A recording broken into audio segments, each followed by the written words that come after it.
Seja bem-vindo ao podcast Fronteira. A mensagem que você vai ouvir foi pregada na nossa igreja na Barra da Tijuca, no Rio de Janeiro. Nossa oração é para que você seja abençoado por essa palavra. Quem é que gosta de ir a casamento? Casamento. Quem gosta de ir? Uau, chegou um convite de casamento, gosta de ir a casamento. Desde criança eu gosto de casamento.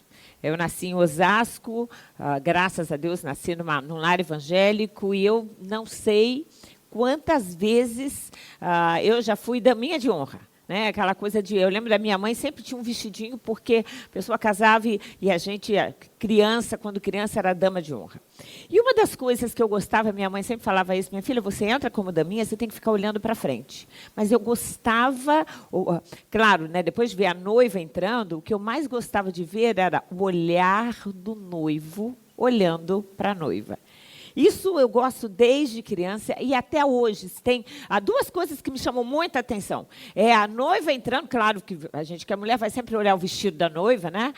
Mas é o olhar do noivo esperando a noiva chegar perto. Eu lembro que eu me casei com um véu, tinha um véu e a grinalda tinha um véu aqui na frente.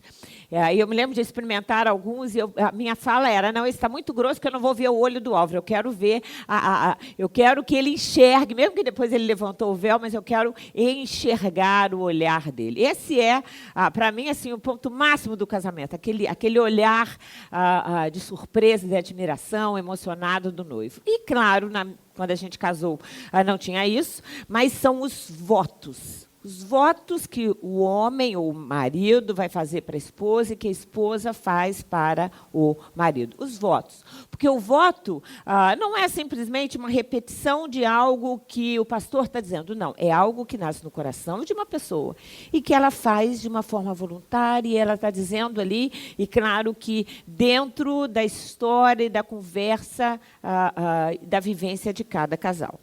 E hoje eu quero falar exatamente sobre votos. Votos. A Bíblia fala muito sobre votos, que quando a gente fizer um voto diante de Deus, a gente precisa pagá-lo, que é melhor, às vezes, não votar do que votar e não cumprir. Mas eu não quero nem colocar naqueles votos que eram feitos com a nação de Israel, a Velho Testamento. Eu quero falar de votos no sentido de compromissos, comprometimento que nós temos para com Deus, que nós precisamos ter para com as pessoas. Voto. Hoje nós cantamos uma série de coisas aqui. Vou louvar, vou te adorar, na mansão dourada eu irei, vem, faz como tu queres, tudo a ti eu entrego. Isso são votos. Nós estamos dizendo para Ele. Quando a gente diz, levante a mão, diga a Deus, você está dizendo para Ele, Senhor, tudo que eu tenho é teu.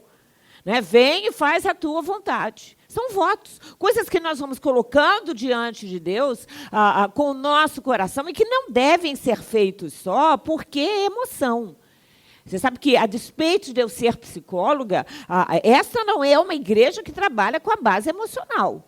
Porque nós não vivemos de emoção. A nossa vida ela é racional, ela é cognitiva, ela é intelectual. Então, a emoção ela vem para deixar a nossa razão, as nossas atitudes, as nossas decisões mais gostosas, mais confortáveis, mais afetivas. Mas, na verdade, a vida e até mesmo o culto a Deus, a Bíblia diz isso, é racional. Não. E eu quero falar sobre votos, e claro que a gente tem inúmeros votos colocados diante de Deus por vários personagens bíblicos. Mas eu quero trazer um voto específico, que não foi de um marido para com uma esposa, nem de uma mulher para com o marido, mas que foi de uma nora para uma sogra. Para uma sogra. E, ao invés de eu contar a história, nós vamos ler essa história bíblica. Está lá em Ruth, se você está com a sua Bíblia, abre a sua Bíblia. Ruth, capítulo 1, de 1 a 17, nós vamos ler aqui também. Na época dos juízes, houve fome na terra. Um homem de Belém de Judá, com uma mulher e 2 filhos, foi viver por algum tempo nas terras de Moabe. Vou lendo por aqui. Nas terras de Moabe. O homem chamava-se Elimeleque, sua mulher, Noemi. E seus 2 filhos, Malom e Quilion. Eram efrateus, isso é, da tribo de Efrata. Eram efrateus de Belém de Judá. Chegaram a Moabe e lá ficaram. Morreu Elimeleque, marido de Noemi, e ela ficou sozinha com seus 2 filhos. Eles se casaram com mulheres moabitas, uma chamada Orfa e a outra Ruth. Depois de terem morado lá por quase 10 anos, morreram também Malom e Quilion. E Noemi ficou sozinha, sem os seus 2 filhos e sem o marido. Lembrando que naquela época uma mulher viúva, sem filhos, não tinha direito a nada, nem a propriedade, nem aonde ela morava. Mas vamos seguir. Quando Noemi soube que em Moabe, que o Senhor viera em auxílio do seu povo, dando-lhe alimento, decidiu voltar com suas 2 noras para a sua terra. Assim ela, com suas 2 noras, partiu do lugar onde tinha morado. Enquanto voltavam para a terra de Judá, disse-lhes Noemi: vão, retornem para a casa de suas mães. Que o Senhor seja leal com vocês, como vocês foram leais com os falecidos, isso é, com seus maridos e comigo. O Senhor conceda que cada uma de vocês encontre segurança no lar do outro marido. O que Noemi estava dizendo e fazendo era algo que só ela podia fazer. Vamos lembrar que naquela época, quando uma mulher se casava, ela passava a pertencer à família do marido. E só a família do marido podia liberar esta mulher para voltar para a casa dela, para a casa onde ela tinha nascido, ou para sair daquela família.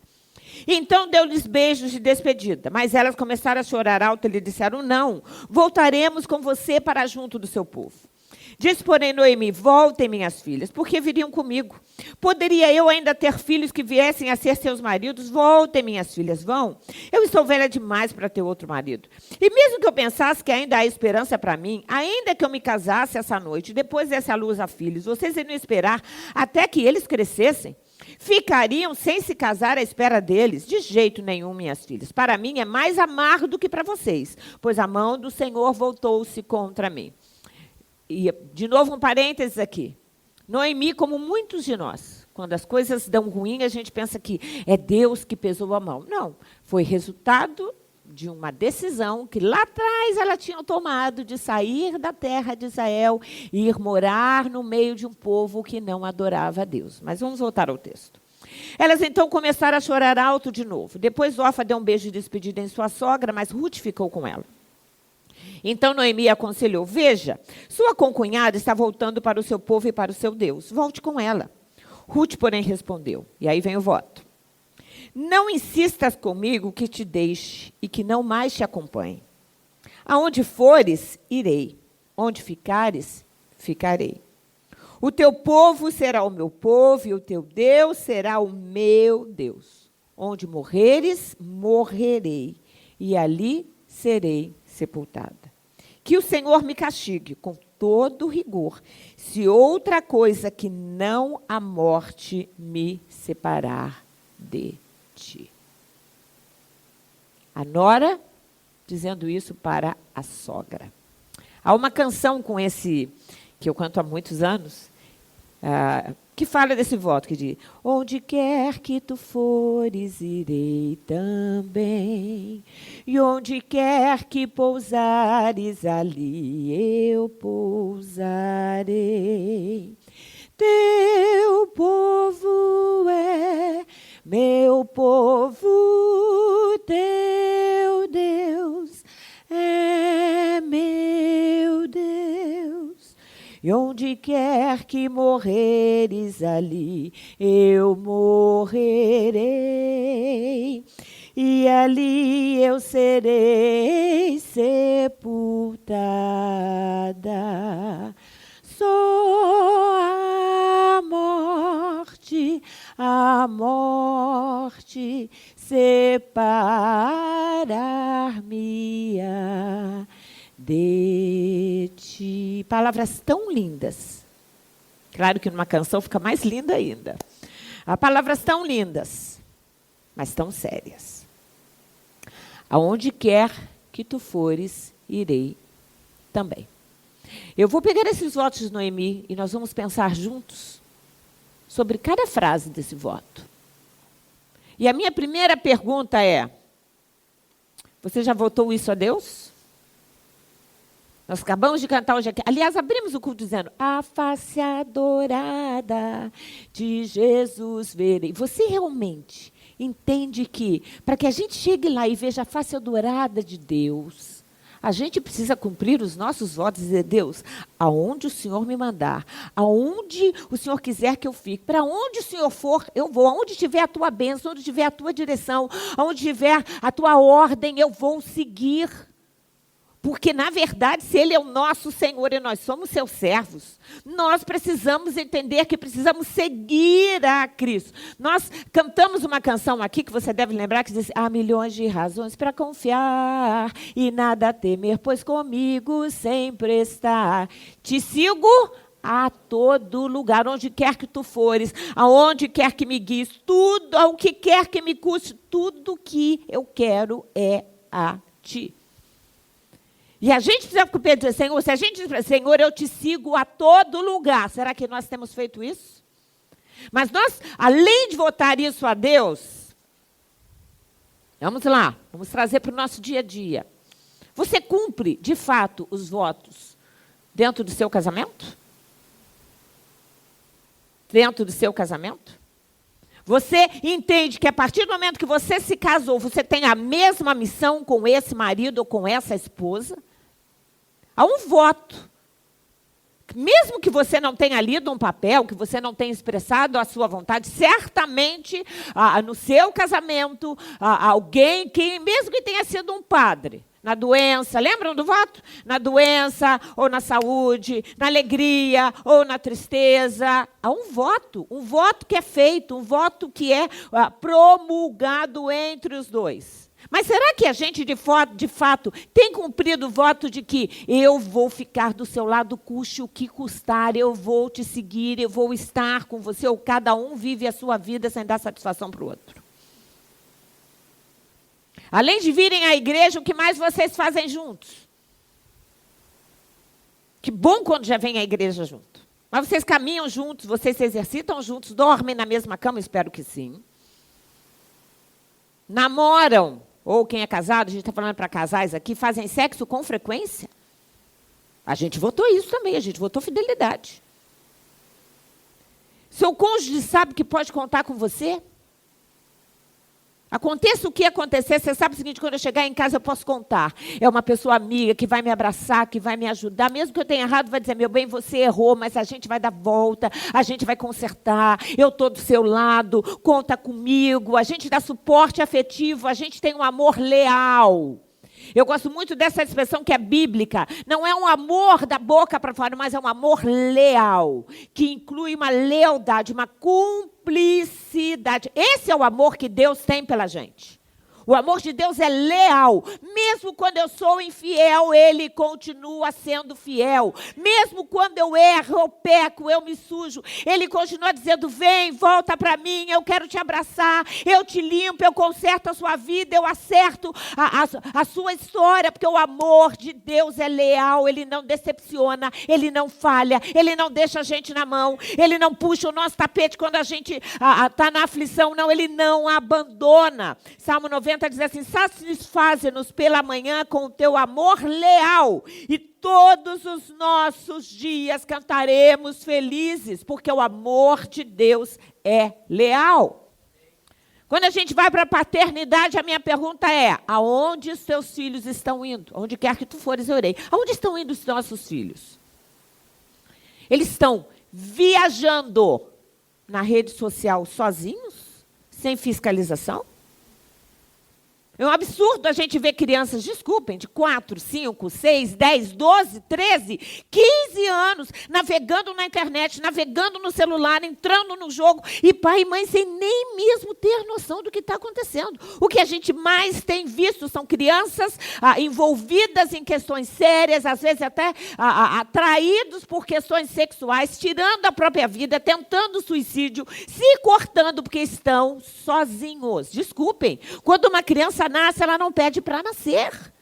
Quando a gente recebe um filho no braço, a gente recebe aquele filho, e quantas vezes você que é mãe e pai já olhou e falou, meu filho, você sempre vai comer. Mesmo que a criança não entenda. A gente vai estar sempre olhando e dizendo, eu amo você, pode contar com a mamãe, conta com o papai, mamãe está aqui, papai está aqui. Não é assim. Mas aí quando eles crescem, só porque eles andam sozinhos, só porque eles sabem mexer no celular, gente, eles aprendem muito mais rápido do que a gente. Uma criança pequenininha, de 4, 5 anos, ele sabe chegar no YouTube a sites, a algumas facetas que a gente nem sabe o caminho para chegar lá. A escola dá informação, os amigos dão informação, a própria rede induz a isso. E há muitos pais perdendo seus filhos. Aonde quer que você for, eu vou. Eu era daquela mãe que aonde eles iam, eu ia. Eu lembro quando o Tiago jogava basquete, ele ia jogar em Campos, eu pegava o carro e ia seguindo. De uma época que ele jogava no Flamengo, não podia ir. Ele tinha que ir no ônibus do Flamengo, eu ia de carro atrás do ônibus do Flamengo, pegava ele na volta, trazia ele de volta, eu e o pastor Álvaro. De uma época que ele estava, o Álvaro em Brasília, e às vezes eu ia sozinha, colocava a Pâmela no carro e eu ia atrás. Vai para Campos, vai para qualquer cidade do Rio de Janeiro, onde ele jogava, e eu ia, porque eu sabia que na volta vi um monte de menina dentro do ônibus, e eu não queria o meu filho sendo contaminado com ninguém. Graças a Deus, casou com 26 virgem na casa de Deus, ativo na casa de Deus, mas tem que ter vigilância. Não tem como. A gente está entregando muito fácil. Aquela mãe estava votando, onde quer que você for, eu vou. Eu queria saber, me traz os amigos aqui para casa. Eu dizia, esse presta, esse não presta, esse serve, esse não serve. E acabou a história. Tem muita gente com vontade própria, não é assim que funciona, é a gente que paga a conta, é a gente que paga o aluguel, a casa é nossa. Em nome de Jesus, não perca, é um voto. Quando a gente tem um filho, é um voto de acompanhar, de pegar aquela pérola, aquele vaso lindo que Deus nos deu. E aí a gente vai pintar, a gente vai decorar, a gente vai enfeitar, vai organizar. E em nome de Jesus, a gente vai devolver para Deus, porque é de Deus, os nossos filhos são de Deus. Não sejam pais que seguem as suas vidas sem ter seus filhos por perto. E tem muitos exemplos tristes na Bíblia. Isaac e Rebeca perderam Esaú para outras mulheres. A Bíblia diz que Esaú amargou a vida deles. Jacó, porque não souberam direcionar a vida dos dois, também teve que passar a vida toda longe deles. Jacó depois teve os seus filhos inimigos entre si, a ponto de os seus filhos venderem José, que era irmão, como escravo para o Egito. Aí a gente tem Davi. 2 filhos afrontaram o pai publicamente. Um deles dormiu com as mulheres de Davi à vista de todo o povo de Israel. Que tristeza! Aí a gente tem Eli, que era sacerdote, que tinha os filhos dentro do templo, trabalhando no templo, completamente desviados. Aí a gente tem Samuel, que era um homem tão digno, tão correto diante de Deus, que a Bíblia diz que enquanto viveu Samuel, a terra de Israel foi abençoada por causa dele, como juiz, como sacerdote de Deus. Mas os filhos de Samuel, nem o povo quis os filhos de Samuel, porque dizer, eles não são corretos, não têm caráter. Vamos entender que nós temos uma responsabilidade com os nossos filhos. Aí a gente tem Noé, por exemplo, aí a gente vem para os bons exemplos. Noé foi um homem que nunca tinha chovido sobre a terra, 120 anos pregando, ninguém ouviu, mas os filhos ouviram, as noras ouviram, entraram na arca e foram livres. Aí a gente tem Eunice Lloyd, uma mãe e uma avó, que ensinaram o menino, a Bíblia diz, desde pequeno, as Escrituras. E esse menino depois cresce e se chama como? Timóteo. Quando Paulo conhece Timóteo, ainda rapaz, Timóteo já conhecia a Bíblia. Não é a Bíblia como nós temos hoje, mas as Escrituras, aquilo que estava escrito a respeito do Messias. Timóteo já tinha um coração aberto, já tinha entendido o plano da salvação. E por isso que é um pastor honrado e foi honrado até o final. Aí a gente tem Filipe. Filipe foi um dos diáconos elencados na igreja primitiva, e a Bíblia diz que ele tinha 4 filhas, que eram o quê? Profetisas. Então, meninas cheias do poder de Deus que profetizavam. É tão interessante como Filho é tão precioso para a gente. Depois da nossa salvação. Depois do nosso marido ou da nossa mulher, desculpem, o que a gente tem de mais precioso é o quê? É a casa? É o carro que está na garagem? Sei lá, a toalha que é a sua bisavó. Eu tenho uma toalha que é da minha bisavó. Minha bisavó. Fez lá na tribo indígena onde ela nasceu. Da minha bisavó. Está lá guardada. Aliás, não sei nem se ela está inteirinha ainda. De vez em quando tem que olhar. Mas e isso que é uma relíquia? O que é o nosso grande tesouro? São os nossos filhos. É o nosso casamento. É a nossa família. Toda paternidade, ela é intencional, ela é dedicada. E a gente tem que dar esse amor leal, que é uma decisão diária. É o amor que se revela nos momentos complexos, na hora das falhas, na hora da dificuldade, na hora dos pecados, na hora da traição. Esses dias a gente estava conversando com o rapaz, ele estava dizendo que teve uma situação muito séria de doença e morte de uma filha adolescente. E ele dizia, minha ex-esposa disse para mim na época, eu não tenho condições, estou largando tudo. Uma filha que 3 anos depois, por conta da doença, acabou falecendo. É para isso que nós somos mães ou pais? É na hora da doença, é na hora do aperto, é na hora que erra, é na hora que falha, é na hora do desemprego, é na hora do desamor. É nessa hora que a gente está junto, que a gente diz, conta comigo. Porque é isso que Deus espera da gente também. Tem muita gente que, enquanto vai tudo bem, Deus é amor. Mas a hora que a coisa começa a ficar ruim, eu não sei se eu vou à igreja, eu não sei se não sei o quê, eu não sei se não sei o quê, porque que Deus está fazendo isso. Não é assim que funciona. Há um cântico antigo que diz assim, seguirei ao meu bom mestre, seguirei ao meu bom mestre, seguirei ao meu bom mestre, onde quer que for, irei. Onde ele for, eu vou. Aonde ele estiver, é ali que eu vou estar. Porque a gente quer estar aonde Deus está. Aonde quer que fores, irei também. Mas o voto segue. Onde quer que pousares, ali eu pousarei. Pousada aqui fala de habitação, fala de morada, fala de vida conjunta. E isso, de novo, traz para a gente a imagem de um casamento. 1 Timóteo 5,8 diz assim, do mesmo modo vocês, maridos, então serve para a esposa também. Sejam sábios no convívio com as suas mulheres ou com seus esposos, tratando-nos com honra, como parte mais frágil e co-herdeiras do dom da graça da vida, de forma que não sejam interrompidas as vossas orações ou as suas orações. Marido, a palavra aqui, convívio, tem uma outra versão que diz, vivendo a vida comum do lar com entendimento. Vida comum. O que é vida comum? Lavar louça é vida comum? Botar lixo para fora é vida comum? Cuidar de filho é vida comum? Acordar de madrugada para dar mamadeira é vida comum? Sentar junto, fazer o orçamento doméstico, estipular quanto que a gente vai gastar, quanto que a gente vai guardar, como vai ser o orçamento, aonde a gente vai, aonde não vai. E isso é vida comum do lar. E a Bíblia diz que se a gente não fizer isso, as nossas orações são interrompidas. Não são atendidas por Deus. Então eu posso vir aqui pregar, cantar, chorar, me emocionar, dizer que amo vocês. Se eu chegar em casa e for ríspida com o Álvaro, acabou. Acabou. Vou ter que pedir perdão a Deus, porque senão não adianta nem orar. Vocês estão entendendo? É isso. Vida comum do lar. Quando a gente casa, de novo, a gente votou na alegria ou na tristeza. É muito triste quando a gente vê casais onde fácil, o marido está falando mal da esposa, a mulher está falando mal do marido. Pelo amor de Deus, não faz isso.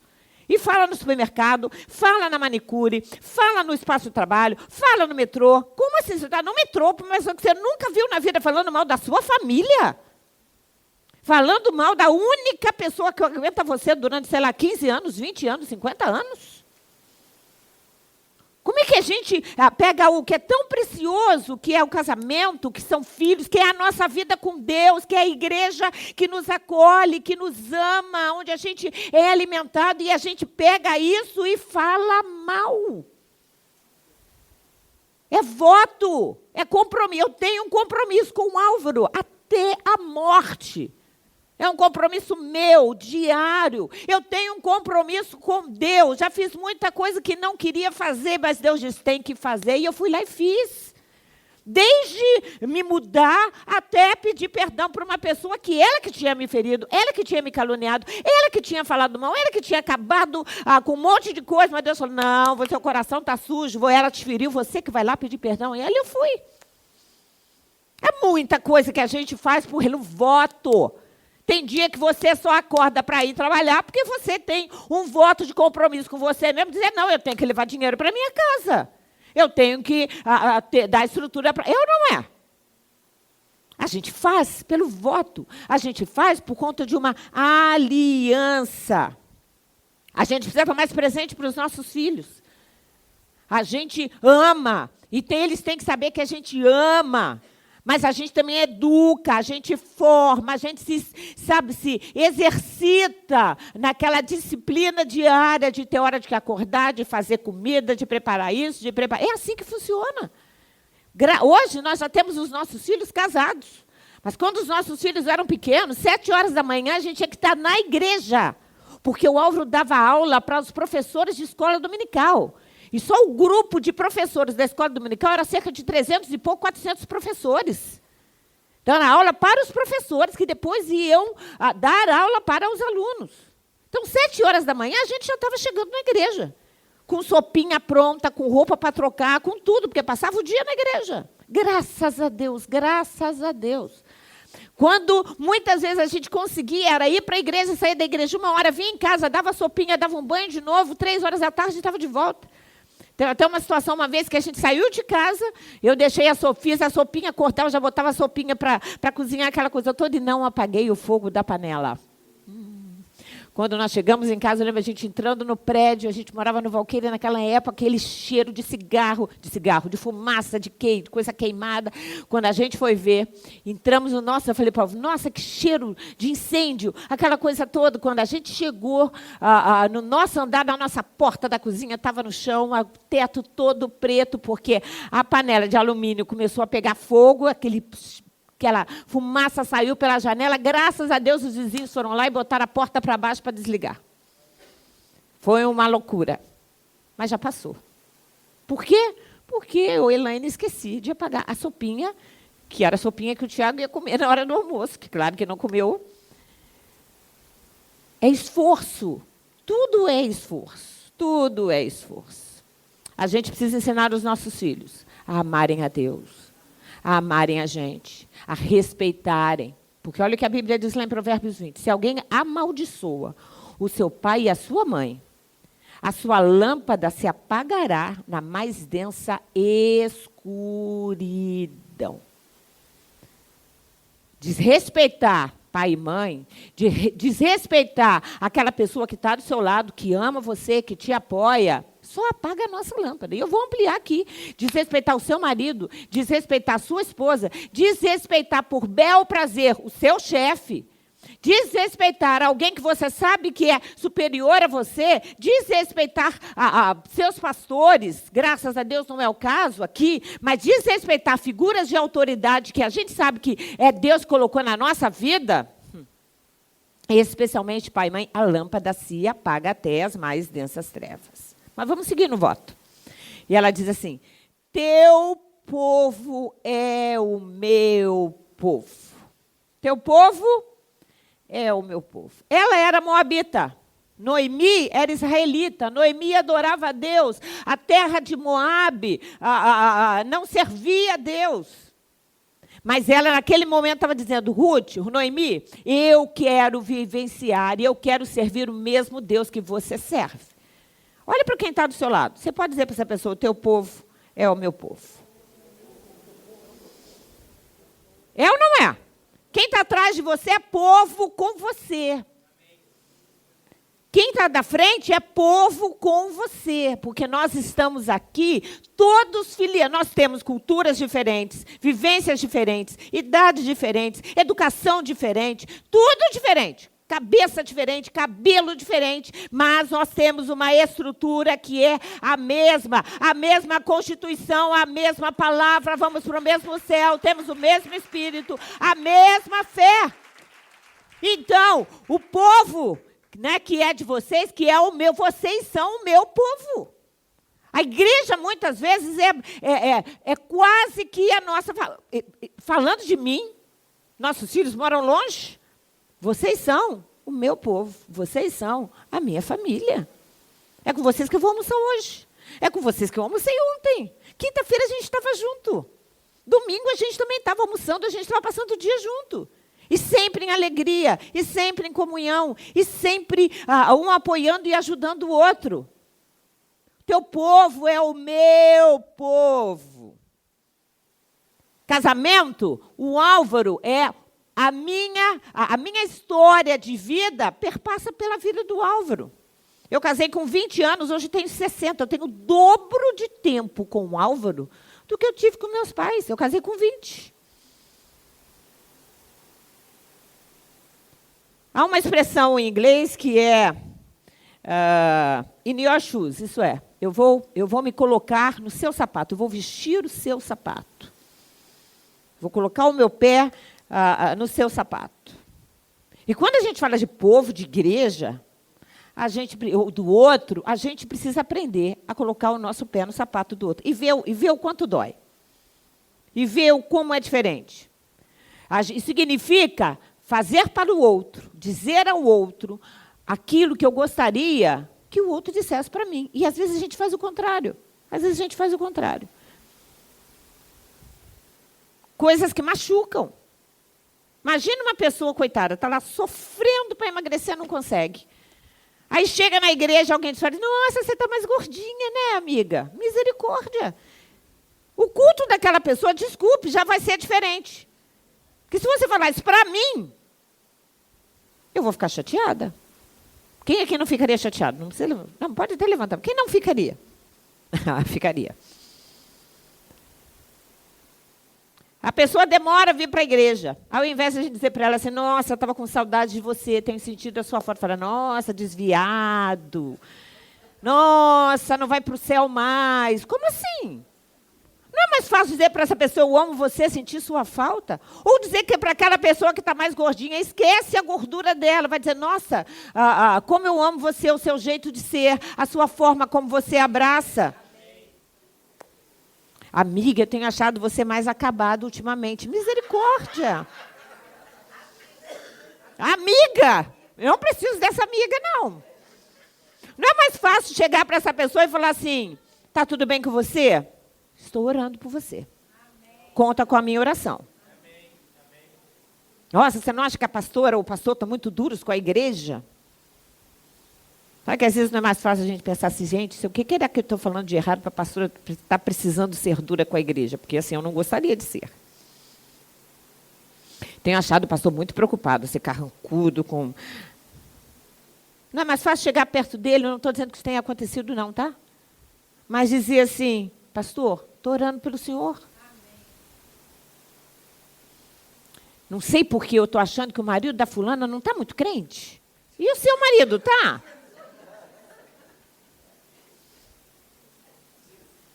Aí, às vezes, não sinto que a igreja é a minha casa. Não é mesmo, não. A igreja é a casa de Deus. E se ele é pai, ele vai falar aqui o que ele quiser falar, não é o que a gente quer ouvir.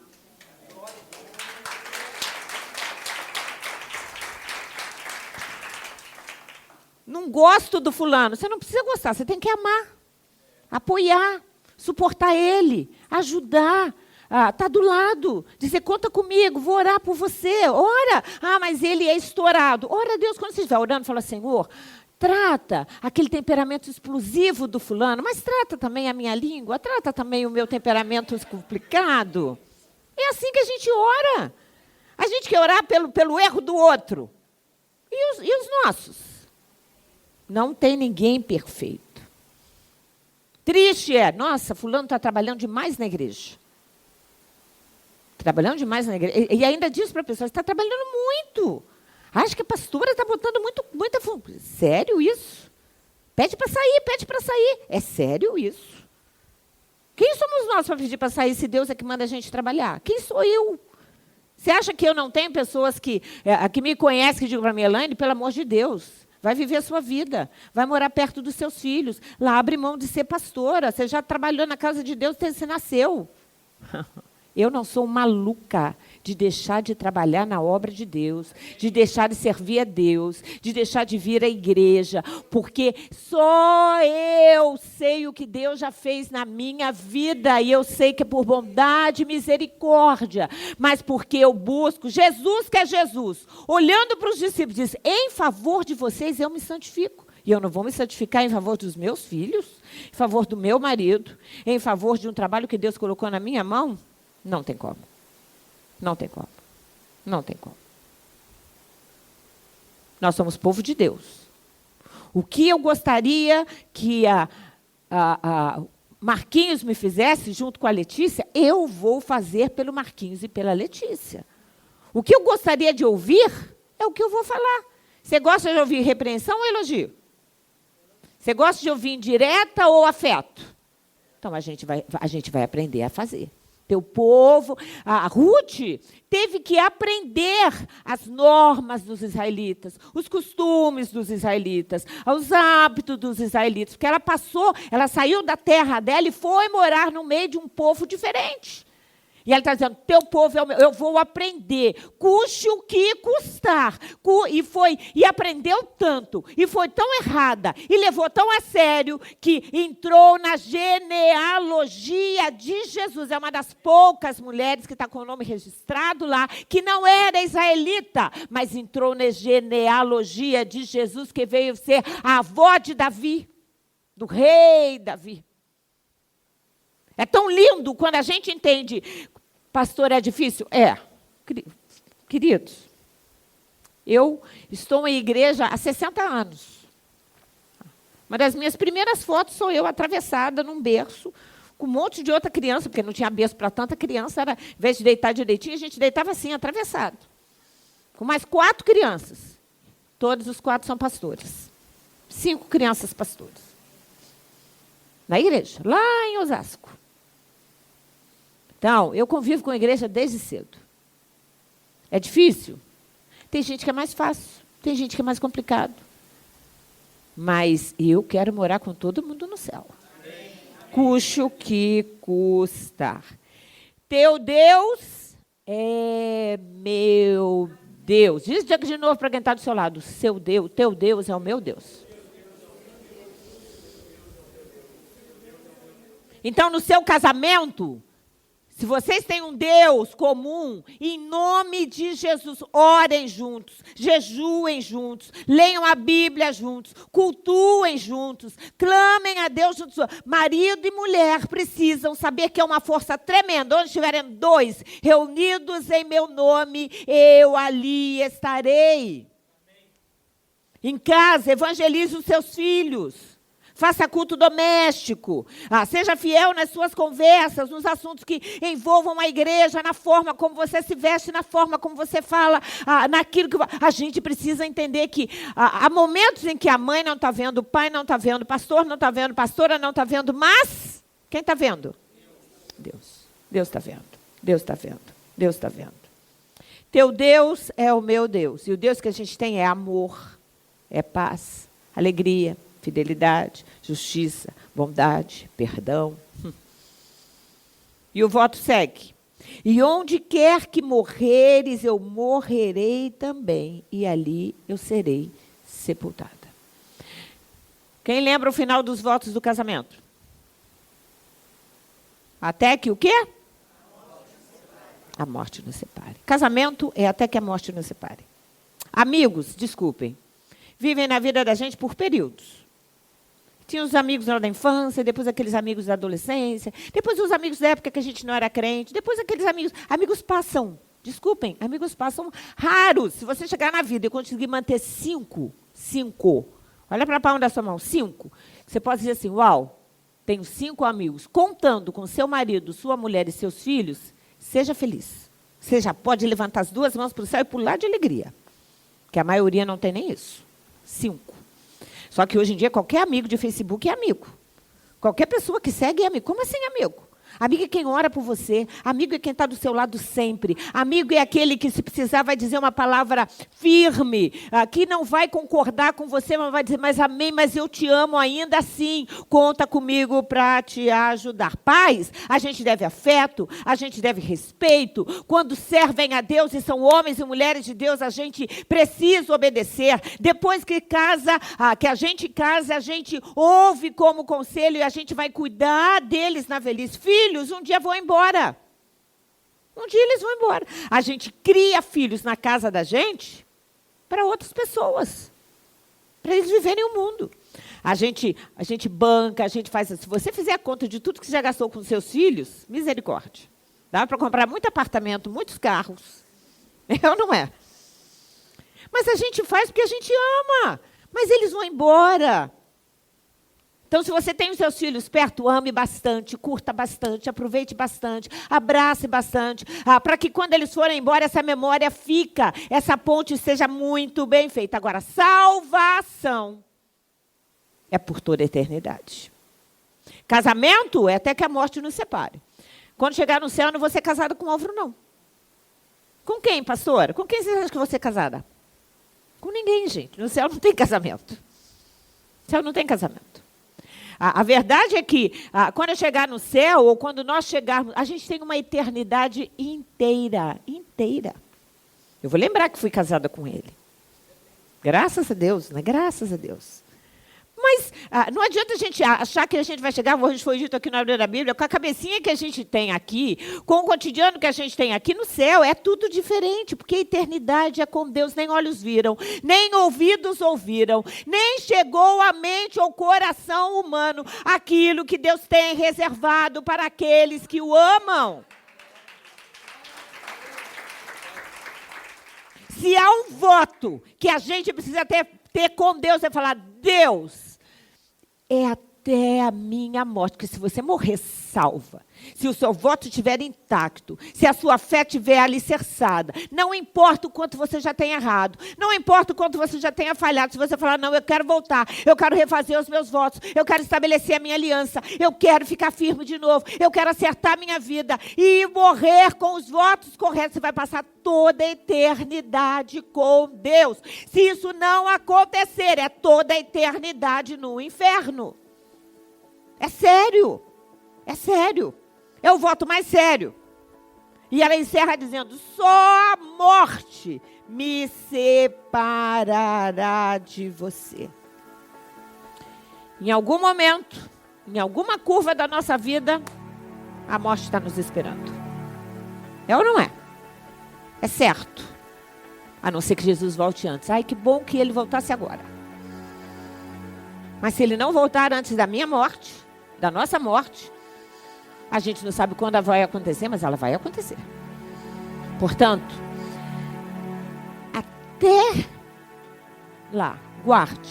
Até o momento da sua morte, guarde. Mantenha os princípios formadores do seu caráter, sua lealdade, o seu amor, a sua comunhão, fidelidade, serviço, justiça, retidão, verdade, uma vida digna, uma vida honesta. Defenda as doutrinas conceituais que definem nossos valores de vida. Guarde uma vida de santificação. Sem santificação ninguém verá o Senhor. Evangelize, porque esse é um outro princípio importante da nossa vida que vai ter a ver com a nossa eternidade. Vivencie comportamentos que exercitem sua disciplina espiritual. Tem sido o assunto das nossas quintas-feiras. Nós começamos uma série de mensagens falando sobre disciplina espiritual, que são exercitadas e precisam ser, como a leitura da Bíblia, como a oração, como a mordomia e tantas outras. A Bíblia diz, ser fiel até amanhã e dar-te-ei a coroa da vida, é isso? Ser fiel até a morte, até a morte, até a morte. A ceia, e nós vamos cear daqui a pouco, é um ato para renovação de votos. Para renovar as nossas alianças, os nossos acordos. 1 Coríntios diz assim, depois da ceia, Jesus tomou o cálice e disse, este cálice é a nova aliança no meu sangue. Façam isso sempre que o beberem em memória de mim. Portanto, quanto aos votos, conta esse momento de aliança, de reflexão. Nesse mesmo texto de Coríntios, no versículo, 3 versículos depois, ele diz assim: examine-se, pois, a si mesmo, e então coma do pão e beba do cálice. Coma do pão e beba do cálice. Se quiser saber mais sobre nós, visite nosso site fronteira.church ou baixe nosso app Fronteira. Que Deus te abençoe.